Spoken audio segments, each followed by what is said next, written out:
या चहा घ्यायला 8:30 वाजता चहा चाललाय. नमस्कार. तर नुकतंच मेंबर आमचा बाहेर दुकानातून बसलाय आले आहे आणि चहा वगैरे घेतला, फ्रेश झाले. लिओ आमचा लिओ बसलाय झोप. मस्त, त्याची पण धावपळ चालू आहे आता. काय नाही, त्याला खाऊ पाहिजे काहीतरी. तर नुकताच माझा चहा झाला, दिवाबत्ती वगैरे झाली. देवाच्या सोमवार आमच्या सासवडचा बाजार असतो, त्यामुळे शॉपवर गर्दी असते. तर त्यामुळं आम्हाला लेट होतं यायला. तर खूप कंटाळा आलेला, त्यामुळं पहिल्यांदा आले मी चहा घेतला. त्यानंतर थोडी दिवाबत्ती झाली देवांची. आणि तोपर्यंत सुनबाईचा स्वयंपाक चालू आहे आतमध्ये. तिने आल्यानंतर चहा दिला मला आणि त्यानंतर आता तिचा स्वयंपाक चालू आहे. तर काय काय केलं आहे पाहू आपण जेवणासाठी. मला तर ते ह्याचा उपवास आहे नवरात्रीचा, खंडोबाचं नवरात्र असतं त्याचं. तर बाकीच्यांच्यासाठी तिने जिरा राईस इकडं दाल तडका बनवला.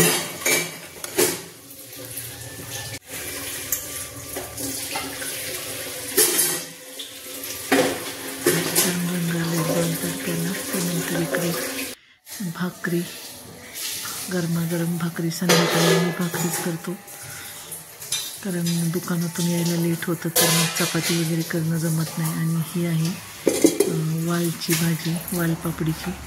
रस्सा स्वयंपाक तयार आहे. आणि मला उपवास असल्यामुळे आता मी मस्त असं लाल भोपळ्याचं सूप करणार आहे. तर हे सूप उपवासाला पण चालतं. तर मला जास्त काही भूक नव्हती उपवास असल्यामुळे, आणि रात्रीचं थोडं कमीच खाते. तर मी फक्त सूप पिणार आहे आता मस्त हे करून. तर हे आता उपवासासाठी करतो आहे आपण, त्यामुळं फक्त भोपळा, एखादी हिरवी मिरची आणि थोडासा आल्याचा तुकडा एवढंच आपण वापरणार आहोत.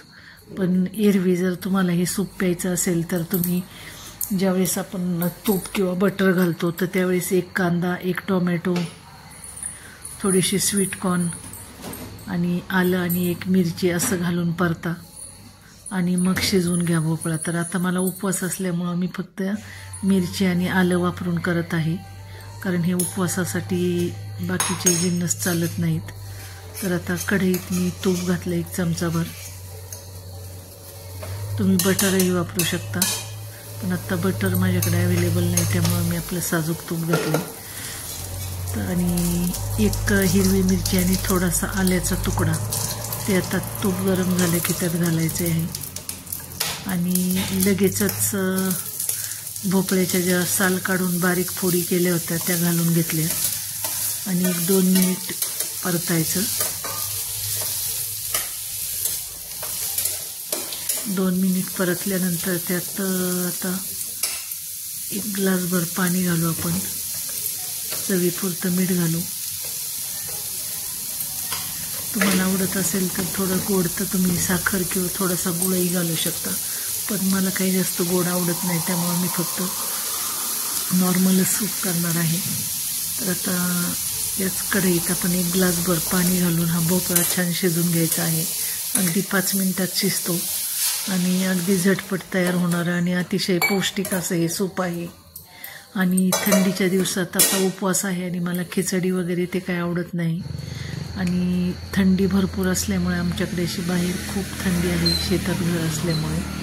तर मला असं गरमागरम काहीतरी खावंसं वाटत होतं, तर त्यामुळं मी उपवासासाठी हे सूप करायचं ठरवलं, लाल भोपळ्याचं सूप. आता भोपळा शिजतोय तोपर्यंत मी अशी बाहेर एक चक्कर मारली.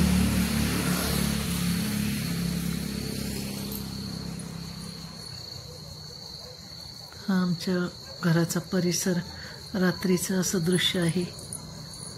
इकडे आहेत आमचे सिक्युरिटी, यांच्या जीवावर आम्ही निर्धास्त असतो जरी एकांटी राहिलं असलं तरी. आता भोपळा छान शिजला आहे अगदी 5 मिनिटातच. तर आता तो काढून घ्यायचा आपण एका भांड्यामध्ये आणि जरा थंड होऊ द्यायचा. तर असं सगळ्या फोडी आता मी एका प्लेटमध्ये काढून घेतलेत.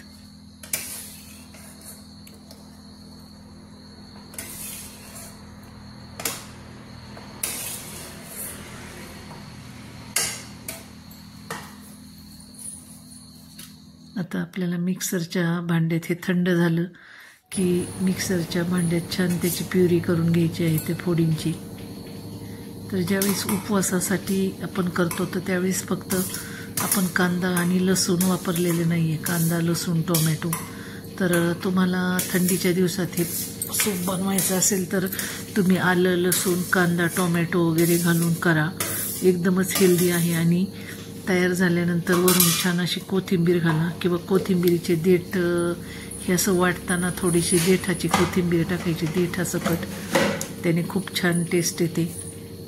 तर ते मी नंतर दाखवेलच जमलं तर, म्हणजे उपवास नसेल त्यावेळेस पिण्यासाठी जे सूप. आणि लाल भोपळा हा खूपच हेल्दी असतो, त्यात भरपूर असे फायबर विटॅमिन्स आणि रक्तवाढीसाठी पण चांगला असतो. आणि पचायला पण तो म्हणजे कसं हलका असतो आणि वजन कमी करण्यासाठी अत्यंत उपयुक्त आहे. तर तुम्हाला जर वजन कमी करायचं असेल तर तुम्ही रात्रीचं असं हे सूप घेऊ शकता आणि अगदी चविष्ट होतं हे सूप. आता मी अगदी साध्या पद्धतीने 3च जिन्नस वापरलेत, 1 मिरची, भोपळ्याच्या फोडी आणि थोडा आल्याचा तुकडा. आणि आता हे जी प्युरी केलेली आहे ती प्युरी पहिला जो स्टॉक होता आपला पाणी थोडं भोपळ्याचं राहिलेलं त्यातच मिसळून छान असं उकळून घेतलेलं आहे. आणि खूप सुंदर असा कलर येतो. त्यात आपल्याला कुठलीही पावडर किंवा कॉर्नफ्लॉवर दाटसरपणा येण्यासाठी काही घालण्याची गरज नाही, कारण नुसत्या भोपळ्यानेच हे खूप मस्त असं दाटसर होतं. पण हे सूप थोडंसं असं पातळच छान लागतं. तर मी थोडं पाणी घालून असं सरसरीत केलं आणि छान उकळवलं.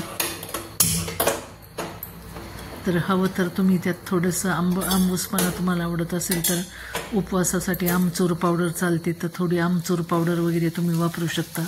पण मी असं प्लेनच केलेलं आहे, कारण भोपळ्याला पण एक छान अशी चव असते लाल भोपळ्याला, तर ते छान लागतं असंही केलं तरी. तर आता सूप छान उकळले. आता मी बाउलमध्ये सर्व करते, कारण मलाच प्यायचं आहे ते.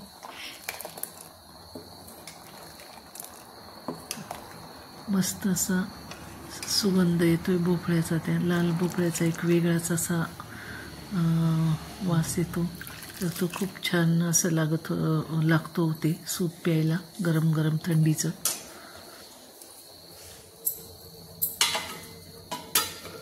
तर अशा प्रकारे मी हे सूप सर्व केलं आणि थोडं टेस्ट करून पाहणार आहे आता मी. तर हे पण असं तयार आहे मस्त सूप